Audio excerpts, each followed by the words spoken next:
How to develop focus in studies. दोस्तों, अगर आप स्टूडेंट हैं और आप अपने स्टडीज़ में फोकस नहीं कर पाते तो ये बहुत बड़ी समस्या हो सकती है आपके लिए, क्योंकि आप बड़े ही ईजी विक्टिम हैं डिस्ट्रैक्शन के। पूरी दुनिया डिस्ट्रैक्शन से भरी हुई है, लेकिन आप जिस एज में हैं आपको पढ़ाई भी करनी है, आपको एग्ज़ाम अपना अच्छे से क्वालिफाई भी करना है, आपको कॉम्पिटिटिव वर्ल्ड के लिए तैयारी भी करनी है, कंपटीशन को क्रैक भी करना है और आपको एक अच्छा करियर बिल्ड करना है। तो इसके लिए फोकस बहुत इंपॉर्टेंट है। फोकस उतना ही इंपॉर्टेंट है जितना इस शरीर के लिए ऑक्सीजन, खाना और पानी। तो दोस्तों, आपको मैं समझाता और बताता हूं कि आप स्टडीज़ में फोकस कैसे डेवलप कर सकते हैं। ये वीडियो आपके बहुत काम की होने वाली है। अगर आपको लगता है कि मेरा ये कंटेंट अच्छा है तो आप कमेंट करके ज़रूर बताइएगा कि आपको ये कंटेंट कैसा लगा। अगर कुछ कमी रह गई तो ज़रूर शेयर करिएगा कि क्या कमियां रह गई हैं, कुछ इंप्रूवमेंट हो तो आपने सुझाव दीजिएगा।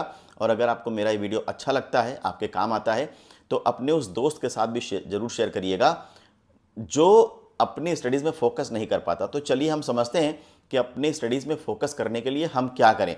देखिए, सबसे पहली चीज़ जो मैं रिकमेंड करता हूँ वो ये है, ये समझ लेना, अपने दिमाग को ये कमांड देना, ये अफर्मेशन बार बार रिपीट करना कि जो मैं पढ़ाई कर रहा हूँ, जो मैं स्टडी कर रहा हूँ, ये स्टडी सिर्फ एग्ज़ाम पास करने के लिए नहीं है, बल्कि नॉलेज गेन करने के लिए, और ये नॉलेज हमारे काम आने वाली है।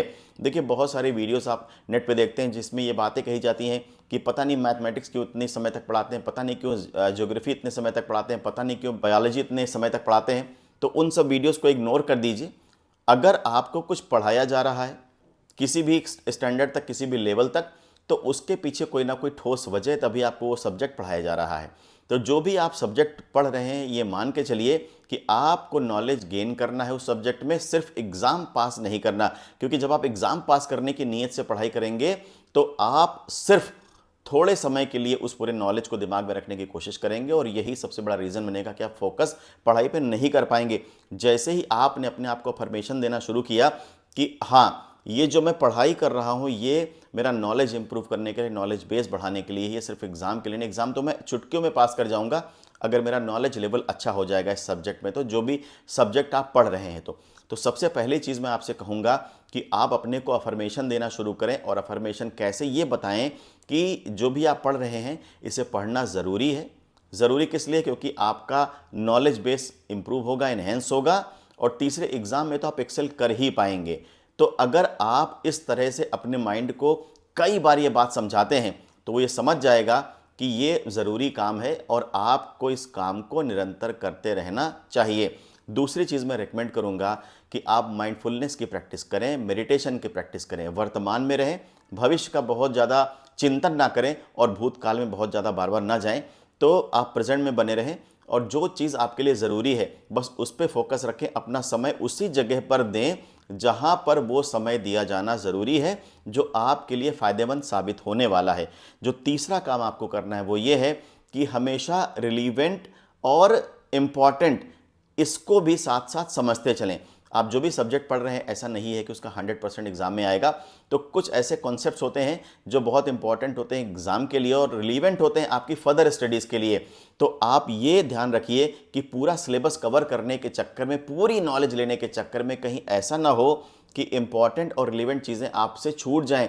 तो इंपॉर्टेंट और रिलेवेंट चीज़ों को आप हाईलाइट करके रखें, क्योंकि जब आप एग्ज़ाम टाइम में रिवीजन करेंगे तो ये हाईलाइट पोर्शन आपके बहुत काम आएगा, क्विक रिवीजन करने में हेल्प करेगा। क्योंकि नॉलेज तो आपने पूरे साल भर ले ही लिया है, अब लास्ट टाइम में आप पूरी बुक को रिवाइज नहीं कर सकते। तो जो हाईलाइट पोर्शन होगा, जो एग्जाम के रिलेवेंट पोर्शन होगा, जो एग्जाम की दृष्टि से इंपॉर्टेंट होगा, सिर्फ उस पर आपका फोकस ज़्यादा होगा और एग्जाम में भी आप अच्छे से एक्सेल कर पाएंगे। तो ये 3 बातें ज़रूर याद रखिए।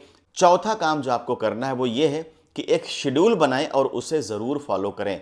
अगर आपको लगता है कि शेड्यूल बना के आप फॉलो नहीं कर पाते तो सबसे पहले छोटे शेड्यूल बनाना शुरू करें। जैसे जैसे आपने ये कहा कि जब मैं मॉर्निंग में उठूंगा 5 बजे या 5:15 बजे या 5:30 बजे तो मैं 1 घंटे फला सब्जेक्ट का रिवीजन करूंगा।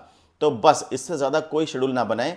2-3 दिन के लिए यही शेड्यूल फॉलो करें कि उस सब्जेक्ट का रिवीजन करें। जब आप ये काम करने लगेंगे तो आपका माइंड ये समझ जाएगा कि अब ये काम रोज होने वाला है और उसके लिए अडेप्टिव हो जाएगा, उस चीज़ को एक्सेप्ट कर लेगा माइंड।